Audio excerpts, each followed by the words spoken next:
제가 연애 편지 하나를 여러분에게 소개해 드리려고 합니다. 이분이 전라도 분인 것 같아요.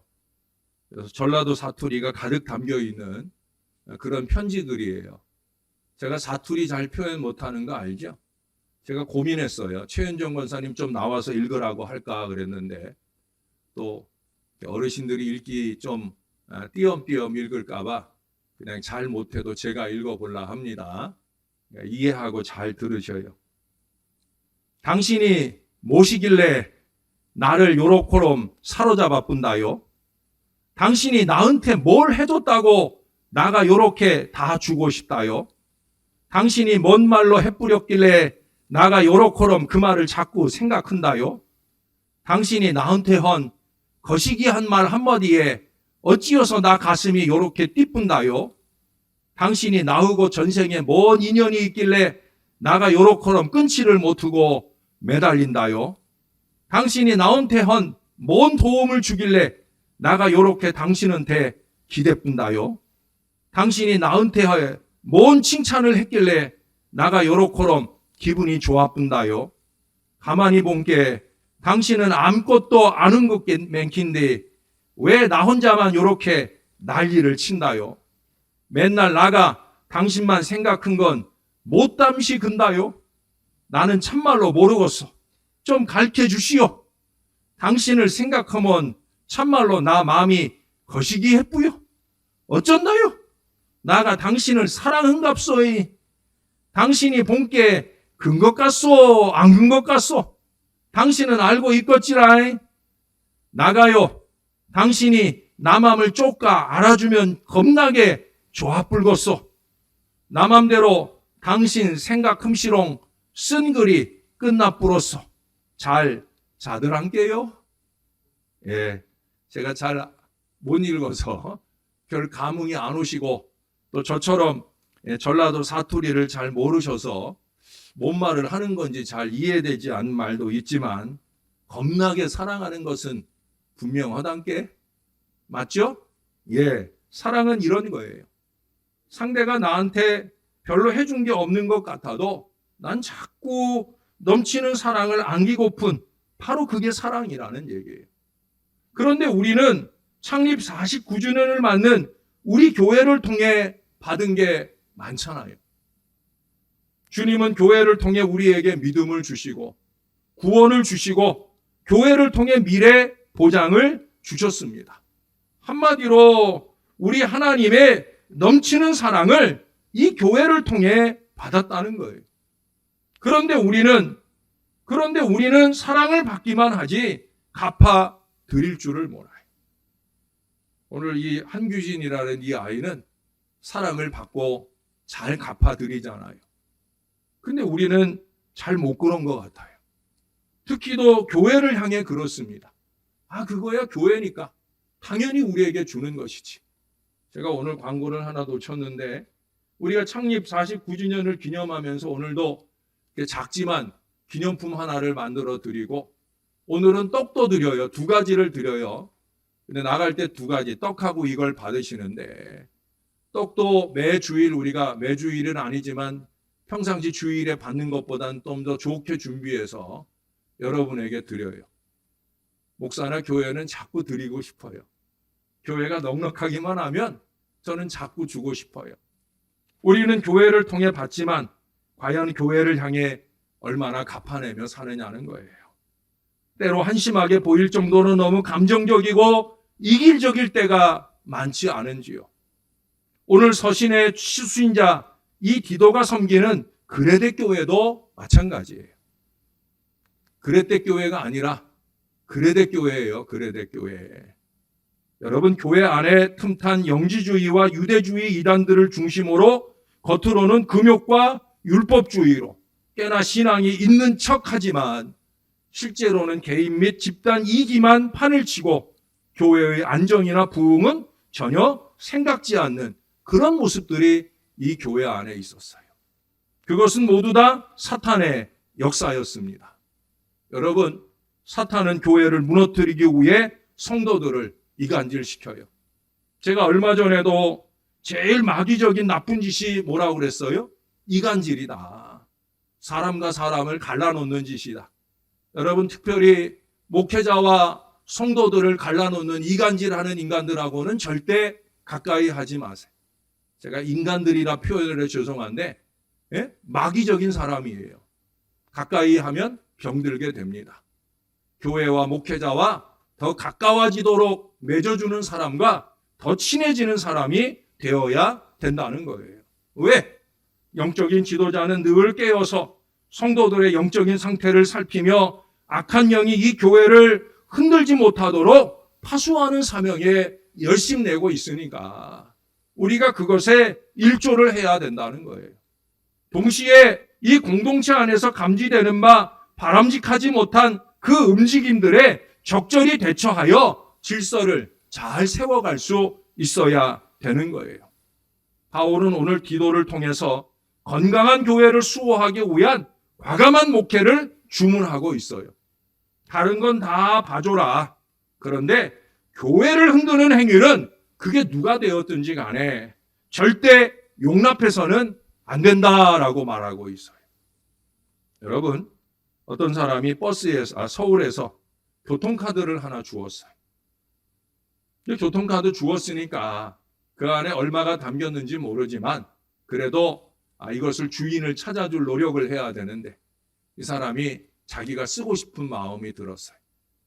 그 다음 버스를 탈 때 그 교통카드를 거기에다 기계에다 탁 댔습니다. 그랬더니 기계가 이렇게 말하더랍니다. 장애인입니다 라고 얘기를 하더라는 거예요. 장애인 교통카드였어요. 그가 그 소리를 듣자마자 쩔뚝하면서 자리에 가서 앉더랍니다. 그것도 장애인석에 가서 떡하니 앉더라는 거예요.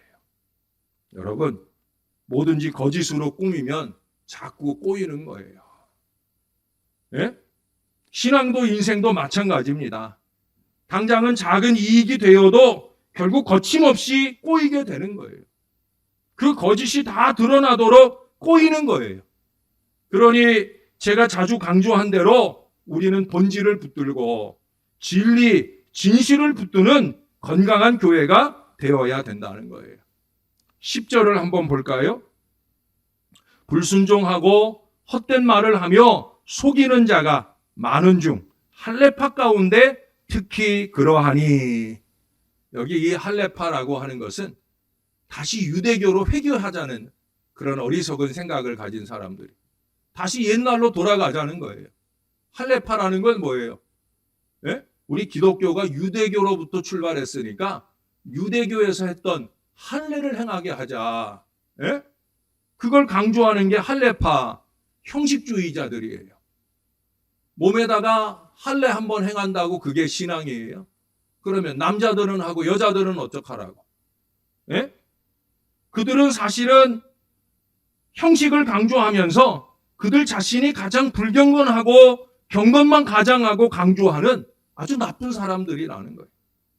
바울은 그들에 대해서 아주 단호합니다. 자, 11절을 한번 보겠습니다. 그들의 입을 막을 것이라. 그들의 입을 막을 것이라. 이런 사람들이 더러운 이익을 취하려고 마땅하지 아니한 것을 가르쳐 가정들을, 성도들을 온통 무너뜨리는도다. 화평을 깨는 자들의 입을 막으라고 말씀해 주고 있어요. 불순종하는 자들은 교회 분열의 선두에 선 자들입니다. 그들은 화평을 깨트립니다. 헛된 말을 하며 속이는 역할을 합니다. 할례당 가운데 그런 자들이 많았습니다. 그들은 유대교와 기독교를 혼합해서 부패한 잡동사니로 만들려고 했어요. 교회는 이들의 입을 막아야만 합니다. 그렇지 않으면 마땅치 않은 것들이 교회를 혼란하게 만들고 악한 것이 전파되어 가정들을 무너뜨리게 되어집니다. 죄악의 결과에 이르게 되어진다는 거예요. 여러분, 어떻게 화평을 깨는 자들의 입을 막을 수 있겠습니까? 먼저는 하나님의 말씀이 강하게 선포되어야 합니다. 예. 하나님의 말씀을, 부족한 종이 강단에 서서 하나님의 말씀을 전할 때만큼은 제가 강력한 목소리 자체가 또 크기도 하지만 제가 강하게 말씀드리잖아요. 그럴 수밖에 없는 거예요. 하나님 말씀은 진리니까. 목회의 사명은 진리로 여러분들을 이끌어가는 일이니까 강하게 이 주의 말씀이 선포되어야 되는 거예요. 뿐만 아니라 얼마 전 수련회 다녀오신 장로님들로 통하여 말씀하신 대로 공동체를 이끄는 리더십 그룹이, 다시 말해서 중직자들이 강한 결속으로 하나가 되어야 된다는 거예요. 기도로 하나 되어야 된다는 거예요. 그리고 화평을 깨는 자들을 드러내서 책망하고 경계해야 되는 거예요. 하와이의 뉴 호프 커뮤니티 처치에서 목회하는 웨인 코데이로 목사님께서 목회자들을 모아놓은 크리스찬 리더십 세미나에서 하신 이야기입니다. 이 코데이로 목사님이 아주 절친인 그런 친구 목사님이 계셨어요. 목회도 건강하게 아주 잘하는 그런 분이었어요. 근데 안타깝게도 그만 이 목사님이 스캔들에 휘말리게 되면서 결국 교회를 사임하게 되어집니다. 안타까운 마음에 이 친구에게 전화를 했어요. 어떻게 된 일이냐 물었더니 그 친구가 울먹울먹 하는 말이, 야, 너만큼은 나를 정죄하지 마라. 나 너무 괴롭다. 라고 얘기를 해요. 그래서 이 코데이로 목사님이 말을 합니다. 어떻게 매주일 설교를 하면서 그런 일을 할 수가 있느냐라고 따지듯 물었어요. 그랬더니 이 목사님이 이런 핑계를 대더라는 거예요. 한숨을 쉬며 하는 말이, 나는 매주일 설교를 준비하기 위해 성경을 읽었지 한 번도 말씀을 묵상하기 위해 성경을 읽지 않은 것 같아 라고 하더라는 거예요. 자기 말씀이 아니었어요. 강단에서는 어떻게 하면 사람들에게 감동을 줄까 생각을 하면서 말씀을 잘 꾸며서 말할지는 몰라도 그 말씀이 자기 말씀은 아니었다는 거예요. 자기는 말씀과 하나도 상관없이 살았다라는 그런 고백이에요. 여러분, 목사들도 그렇게 될 수 있는 일이에요. 우리 주변에 그런 사람들 얼마든지 봐요. 말은 참 잘해. 그런데 그 말대로 사는 삶이 없다라고 하는 거예요. 이유는 다른 데 있지 않아요. 설교를 준비하려고 성경을 읽고 성경의 지식을 늘리려고 성경을 읽는다고 하면 어떤 성경 구절도 삶을 변화시킬 수 없는 거예요. 내 삶에 적용하고자 말씀을 읽고 말씀을 들으며 그 말씀대로 살려고 몸부림쳐야 되는 거예요. 영부림치고 산부림쳐야 된다는 말씀을 그래서 드리는 거예요. 그래서 말씀과 관계된 신앙에서는 기다림의 시간이 필요합니다. 하나님이 공급하시는 것을 받으려면 시간이 필요하다는 거예요. 정신 바짝 차리고 하나님의 말씀을 듣는 그 시간이 필요해요. 그리고 말씀을 기다림, 그 다음에는 옳은 행함이 필요하다라고 하는 거예요. 말씀을 받았으면 그러면 이제 그 말씀대로 말씀을 삶으로 행해야 되는 거예요. 실천을 해야 된다는 거예요. 하나님을 믿고 말씀을 읽었는지는 모르지만 행동의 방식이 지극히 자기중심적인 경우를 많이 봅니다. 하나님의 말씀과 행동이 일치하지 않고 제각각인 경우들을 많이 보게 되어진다는 거예요. 여러분, 성경을 읽는 것보다 말씀을 실천하는 것이 더 중요한 것임을 잊지 말아야 됩니다.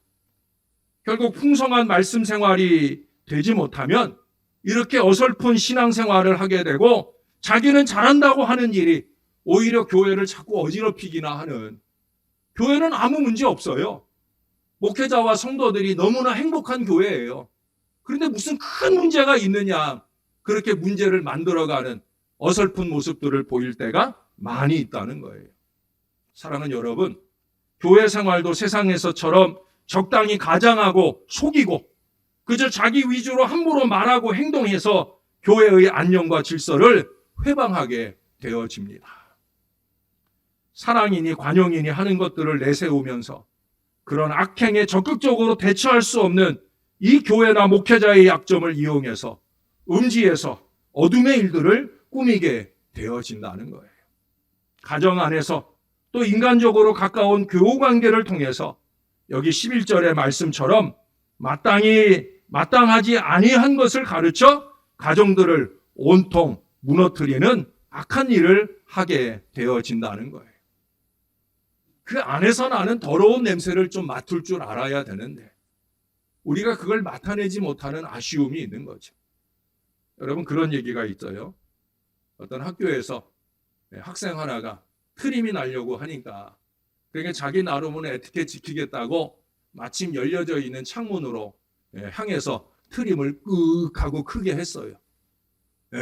근데 그때 마침 밖에서 바람이 불어서 이 창문 안으로 바람이 들어왔어요. 그러니까 그 옆에 있던 이 친구의 짝이 그러더라는 거예요. 야, 쓰레기차 지나가나 보다. 창문 닫아라. 라고 얘기를 하더라는 거예요. 아마 트림 냄새가 너무 고약했던 모양입니다. 여러분, 사람은 결국 그 안에 것을 쏟아놓게 되어 있어요. 말씀과 기도가 채워져 있는 사람은 당연히 거룩함이 쏟아져 나오는 거예요. 그 나오는 말을 통해서 다른 사람에게 은혜와 신앙생활, 교회 생활의 유익을 더하게 되는 거예요.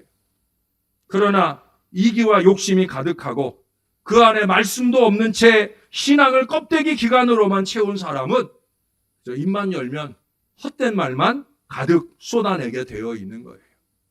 세상에서는 더러운 이익을 목적으로 살던 그 방식 그대로 마땅치 아니한 것만 쏟아놓게 되어집니다.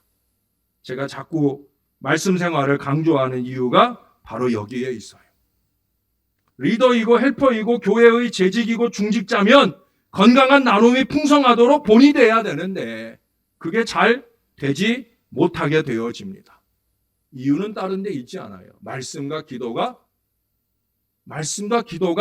없어서 그런 거예요. 여러분, 헛소리 짓거리고 다니는 사람들 다 보세요. 말씀 생활, 기도 생활이 없어요. 예배 생활이 없어요. 장사 없습니다, 여러분. 목회자라도요, 예배 생활 없으면 무너지는 거예요. 아니, 말씀을 말씀으로 받지 못하면 무너지는 거예요. 말씀과 기도가 붙들려야 됩니다. 말씀과 기도가 풍성하면 다 되는 거예요. 불순종하고 헛된 말을 하는 자신의 입을 스스로도 막을 수 있는 이 은혜가 임하게 되어진다니까요. 교회를 유익하게 하고 강하게 결속하도록 만드는 일에 좋은 역할을 감당할 수 있게 되는 거예요. 자, 두 번째 12절을 한번 볼까요? 그레데인 중에 어떤 선지자가 말하되 그레데인들은 항상 거짓말쟁이며 악한 짐승이며 배만 위하는 게으름뱅이라 하니, 악하고 게으른 자들을 엄히 꾸짖으라고 말씀하고 있어요. 게으름은 악입니다. 거짓말은 악입니다. 여러분, 그레데인들의 중요한 습관 가운데 하나가 뭐냐면 입만 열면 거짓말을 하는 거예요. 그래서 당시에는 그레데인처럼 말하네 라고 말하면 뭐 한다는 얘기예요? 거짓말하고 있네 라는 말이 될 정도로 그렇게 그레데인들은 거짓말이 늘 습성이라는 거예요. 우리 교회에도 그레데인처럼 말하는 사람들이 있나요? 예? 그레데인처럼 말하는 사람들이 있어요. 예? 저는 거짓말 분별을 잘하도록 하나님이 감동을 주세요. 좀 안 하고 싶은데 딱 보면 거짓말이에요. 거짓말로 톡을 올리는 사람이 있어요. 거짓말을 쉽게 하는 사람들이 있어요. 제가 속으로는 웃습니다. 예? 톡으로는 대답을 주고 말로는 제가 웃으며 대답을 하지만 목사니까. 근데 속으로는 픽 웃어요. 어디다 대고 거짓말을 해 라는 생각이 들 때가 있어요. 여러분, 제 앞에서 함부로 거짓말 꾸미지 마세요. 거짓말하지 마세요. 그들은 간교한 말과 야만적인 본성으로 인해 악한 짐승에 오늘 비유되고 있는 걸 봅니다.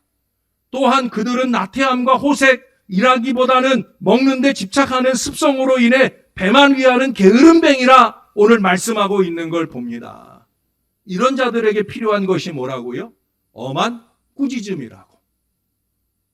여러분, 자꾸 게으름 피우면 제가 따로 부릅니다. 정말 부릅니다. 제가 부를 때는 마지막이에요, 마지막. 예? 계속 그렇게 게으름 피면 안 된다. 제가 마지막 경고를 하는 거예요. 게으름은 큰 죄악입니다. 성도들에게 게으름의 영이 역사하게 되면 교회는 영적인 수면에 깊이 빠져드는 거예요. 뭐 육신적으로 졸며 자는 것, 이건 아무것도 아니에요. 교회가 영적인 수면에 빠지는 것. 목사는 그걸 용납할 수가 없는 거예요. 교회가 영적인 수면에 빠지면 아무것도 못해요. 여러분, 잠자는 사람이 뭘 하겠습니까? 잠자는 교회가 뭘 할 수 있겠습니까? 모든 사역이 다 힘을 잃어버리는 거예요. 그러므로 하나님의 종들은 악한 게으름이 이 교회의 따리를 틀지 못하도록 무섭게 꾸짖어야 됩니다. 그리고 성도들의 마음을, 믿음을 온전하게 하고 거짓 가르침을 따르지 않도록 말씀할 수밖에 없는 거예요. 다시 말씀드립니다. 이기와 거짓과 게으름은 죄악입니다. 예? 잊지 말아야 됩니다. 일반적인 그레데인들의 악한 습성이 예수 믿고 나서도 여전히 교회 생활 속에서 그대로 드러나더라는 거예요. 그레데인처럼 살지 말고 그리스도인처럼 살아야 되는데 여전히 그레데인의 모습을 자꾸 보이더라는 거예요. 그레데 교회를 힘겹게 하는 이유가 바로 그런 것들이었다는 거예요. 여러분, 세상 사람들처럼 살지 말고 그리스도인처럼, 그래서 피서 가지 말고 피세하는, 가족들이 모처럼 휴가 가가지고도 여러분 그저 놀며 먹으며 흥청거리지만 말고 말씀 한 구절이라도 읽고 함께 무릎을 마주대고 기도할 줄 아는 그런 가족들이 좀 되어야 그게 신앙의 가정이죠. 자녀들 가운데 부족한 신앙생활 있으면 주일 성수도 안 되고 헌금 생활도 기본도 안 되는 그런 삶이 있으면 좀 가르치고 권하는 그런 기회를 가져야 되죠. 왜? 분위기 좋으니까. 좋은 분위기일 때 그런 권면도 한번 할 수 있으면 그러면 가정이 더 행복해지지 않겠느냐 하는 거예요. 바울은 오늘 그들을 엄히 꾸짖으라 말씀하잖아요. 절대 타협하거나 양보하지 말라고. 그 이유는 뭐예요? 13절 하반절을 보시면 이는 그들로 하여금 믿음을 온전하게 하고, 바로 이거예요. 엄하게 꾸짖는 이유는 꾸짖어서 내쫓으려고 하는 게 아니에요. 엄하게 꾸짖는 이유는 갈등하고 분열하려고 하는 게 아니에요. 뭐예요? 온전한 믿음을 온전하게 하기 위한 거라는 거예요. 여러분, 언제나 이 거짓말과 게으름이 개인과 공동체를 병들게 합니다.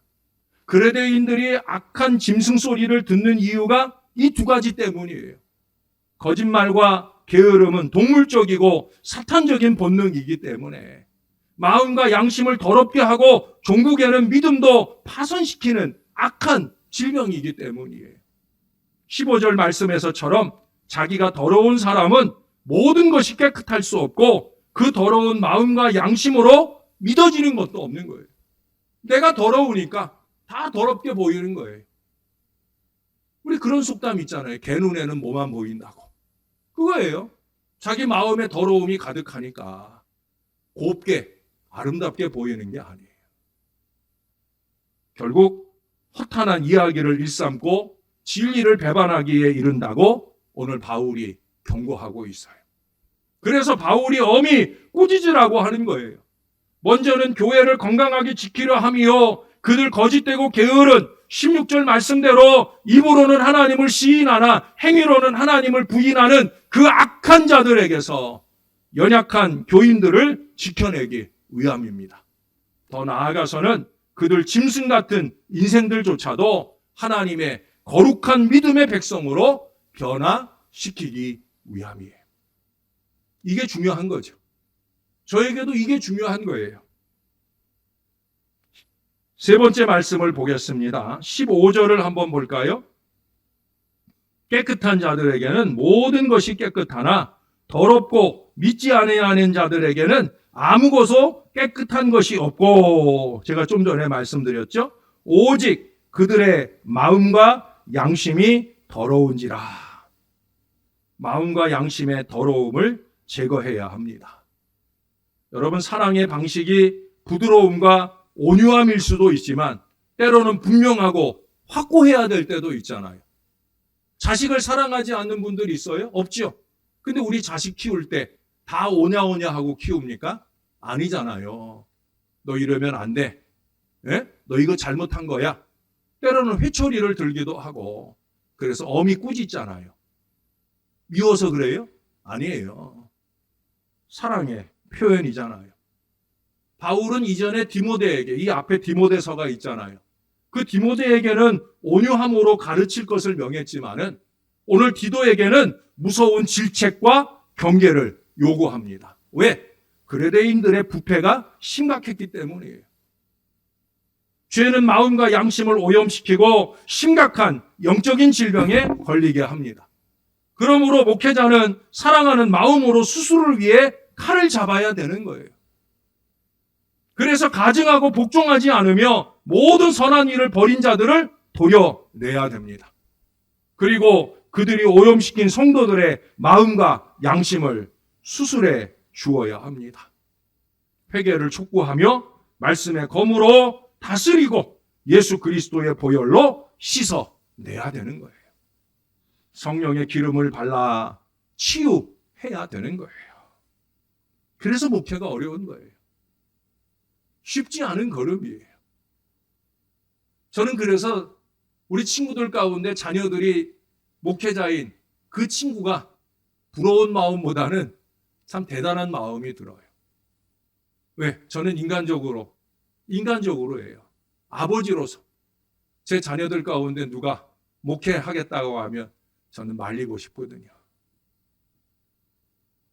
근데 그 길을 가도록 그렇게 그 부모가 그 길을 후원하고 있다는 것은 정말 대단한 아버지의 마음만 아니라 목회적 마음이라 생각이 들어요. 저는 믿음이 부족해서 아직 그 마음까지 가지 못함을 솔직히 고백합니다. 왜? 쉽지 않은 걸음이니까. 여러분, 오늘날 교회는 이런 악한 무리들의 입을 막을 수도 엄히 꾸짖을 수도 없는 교회가 되어 갔어요. 악한 무리들의 입은 어둠 속에서 활동하기 때문이요. 엄히 꾸짖음을 받으면 가슴을 치고 회개하며 교회 생활을 할 건강한 교인들이 많지 않기 때문입니다. 교회를 좀 한다 싶으면 죄송한 말이지만 거기다가 직분이라는 완장까지 차게 되면 교만이 머리를 쳐들어 자신이 대단한 믿음의 사람이 된 줄로 착각하고 오늘 본문의 처음 말씀이 뭐예요? 불순종하고 라는 얘기. 마지막 16절의 말씀에 뭐라고 그래요? 복종하지 아니하는 자요라고 얘기를 해요.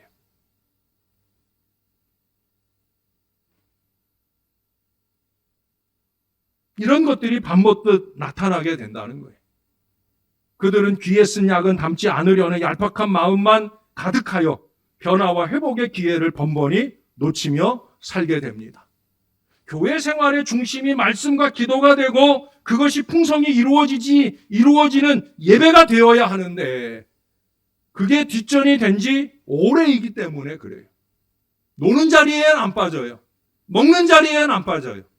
그런데 말씀과 기도와 은혜가 풍성한 자리는 자꾸 멀리하게 되는 어리석음을 범하게 되었기 때문인 거예요.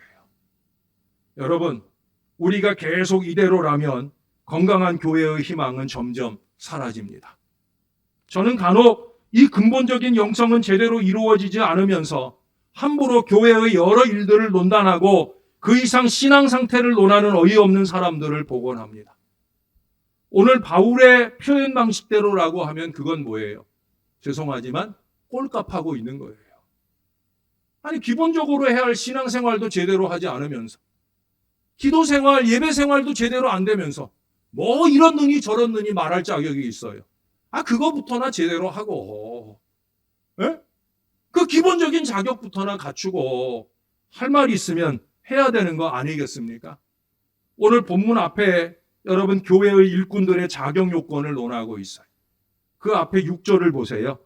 거기 6절에 보면은 각 성의 장로를 말하면서 그 뭐라고 얘기해요? 책망할 것이 없고라는 말을 해요. 그 다음 7절에서는 감독을 말하면서도 역시 말하는 게 뭐냐면 책망할 것이 없어야 한다라고 얘기를 해요. 여기서 말하는 장로는 오늘날 목회자와 장로를 말하는 거고요. 감독이라고 하는 것은 목회자들만을 말하는 거예요. 책망할 것이 없어야 된다는 거예요. 왜 그래야 되느냐? 그 다음 그 단락의 마지막 9절 끝에 보면은 책망하게 하려 함이라. 이게 무슨 얘기예요? 책망해야 할 자리에 있으면서 책망받을 자리에 있으면 책망받을 사람이 되면 안 된다는 거예요. 사람들에게 손가락질 받을 일을 하면서 그러면서 누구를 책망하겠어요? 네? 칭찬 한번 받지 못하고 맨날 책망과 꾸중으로 넘쳐나는 사람이 누구를 가르치겠다고 함부로 말하겠어요? 그래서 책망할 것이 없는 사람, 그런 사람들이 세워져야 된다는 거예요. 그래야 나중에 교인들 가운데 책망할 것이 있을 때 책망이 될 수 있다는 거죠. 제 성경에 보면은 이 디도서의 핵심 단어는 두 가지예요. 순결함과 상속자입니다. 이게 제 신앙과 교회의 목회의 목표입니다. 저와 여러분 우리 모두가 하나님 나라의 상속자로 하나님 앞에 서기 위하여 또 서게 하기 위하여 순결한 삶, 마음의 동기조차도 순결한 삶을 가르치고 실천해야 된다는 거예요. 저는 이 마음의 동기를 중요하게 생각을 해요. 왜? 마음의 동기대로 우리는 움직이게 되어 있거든요. 그러니까 해놓은 모습을 보면은 그 마음의 동기가 어떠한지를 가늠해 볼 수 있다는 거예요. 저는 그 동기를 책망합니다. 그 동기가 중요한 거예요. 마음이 불순하면 행동이 헌신적일지라도 소용없는 일만 자꾸 늘어놓게 되어집니다. 마음의 동기가 순전하면 행위가 좀 부족해도 다 용서가 되는 거예요. 제가 전에 있던 교회 얘기를 해서 죄송한데 그 교회에서 오래전에 그 교회는요, 우리는 청소를 성전미화 위원들이 맡아서 한 주간 내에 열심히 이게 토요일만 와서 하는 게 아니라 매일매일 교회를 깨끗이 하느려고. 여러분 보세요. 지금 교회 바닥이 반딱반딱한 게 이게 3년 전에 칠해 놓은 거예요. 이게 3년이 지났는데도 이처럼 반짝거린다는 건 얼마나 열심히 갈고 닦았느냐 하는 거예요. 물걸레질은 절대 하면 안 되는 거죠. 열심히 마른 걸레로 이 정도로 3년을 유지한다는 거 대단한 수고예요. 근데 제가 섬기던 교회는 사랑방별로 돌아가면서 토요일마다 와서 청소를 했어요. 근데 하루는 토요일인데 밤 10시 돼가지고 전화가 왔어요. 목사님 교회 문 좀 열어주세요. 왜 그런데요? 청소하려고요. 아니 왜 이제 와서 청소를 하려고 했더니 그 아내 되는 집사님이 몸이 아파서 남편이 퇴근하고 올 때까지, 그때만 해도 토요일 날 쉴 때가 아니었는데 남편이 퇴근하고 와서 하려고 기다렸는데 그날따라 남편이 늦게 와서, 그래서 남편하고 늦은 시간이지만 교회 청소하러 왔다고. 제가 너무 고마운 마음이 들었어요. 그래서 그냥 가시라고. 오늘 낮에 저랑 다른 교우들이 열심히 다 청소했고 지금 이 늦은 시간에라도 그 마음으로 왔으니 청소하고 가는 거나 마찬가지니까 그냥 가시라고. 그러고 가게 하고 제가 문자를 보냈어요. 오늘 저녁 푹 주무시고 내일 주일에 건강한 모습으로 보자고. 너무 고맙다고 제가 문자를 보내주었던 그런 일이 있었습니다. 왜 그래요? 마음이에요. 예배당이 좀 더러우면 어떻습니까? 우리 마음이 아름다우면 희망이 있는 거예요. 그러나 예배당이 대리석으로 번쩍번쩍 할지라도 그 안에 우리가 불순한 마음가짐, 거짓말과 게으름으로, 불순종과 교만으로 이 교회를 채우고 있다고 하면 교회는 더 이상 희망을 찾아보기 어려운 거예요. 여러분, 건강하지 못한 교회는 곧 분열과 심체의 늪에 빠지게 되어집니다. 게으름과 악한 습성들이 우리들을 병들게 하지 않도록 말씀과 기도로 더욱더 무장해야 합니다. 그러기 위해서는 먼저 목회자들이, 그리고 평신도 지도자들인 우리 중직자들이 정신을 차리고 근신할 수 있어야 됩니다. 왜? 잠든 사람은 결코 잠든 사람을 깨울 수 없어요. 시간도 많이 됐지만 1부 예배 때는 해야 그래야 2부 예배 때는 안 하고 갈 수 있거든요. 한 가지 얘기만, 이 얘기가 나왔으니까 어떤 사람이 늘 자요. 예배 시간마다 또 자요. 근데 그 사람이 꼬박꼬박 졸고 있다가 어쩌다 눈을 떴는데 자기한테 전염된 옆사람이 졸고 있는 거예요. 그래서 툭 쳐서 깨웠어요. 그 옆사람이 깨어나면서 뭐라고 그랬을까요? 예? 너나 잘하세요 라고 하지 않았겠어요? 잠든 사람은 절대 잠든 사람을 깨울 수 없는 거예요. 사랑하는 여러분, 이제 내일부터 교회와 나라를 위한 새벽 깃발을 휘날리려고 합니다.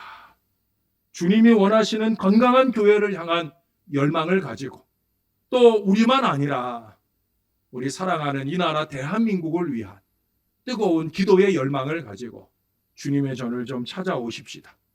새벽 아침을 뜨겁게 물들이고 더욱더 말씀과 기도로 건강한 마음가짐을 가진 아름다운 교인들이 되어서 이 교회를 든든하게 세워가는 저와 여러분 주님의 사람들이 다 되기를 우리의 구주 되시는 예수님의 이름으로 간절히 축원합니다. 하나님 고맙습니다. 오늘도 말씀을 받고 갑니다. 건강한 교회를 위한 하나님의 외침을 듣습니다. 이 교회를 잘 지켜온 것을 감사하고 앞으로 더 든든한 반석 위에서 건강한 교회의 미래를 열기 위해 주신 이 말씀을 기억하면서 우리 안에 악하고 게으름, 거짓말, 나태함, 이기적인 이 모든 것들을 물리쳐내게 도와 주시옵소서. 자기 배만 위하는 게으름뱅이들이 되지 말게 도와주시고 오직 주님을 위하고 교회를 위하는 그래서 말씀과 기도에 더 열심내는 하나님의 사람들로 이 교회를 채워주시고 그들로 통하여 부흥의 미래가 힘있게 열리는 역사가 나타나게 도와주시옵소서. 우리 하나님 감사합니다. 예수님의 이름으로 기도합니다. 아멘.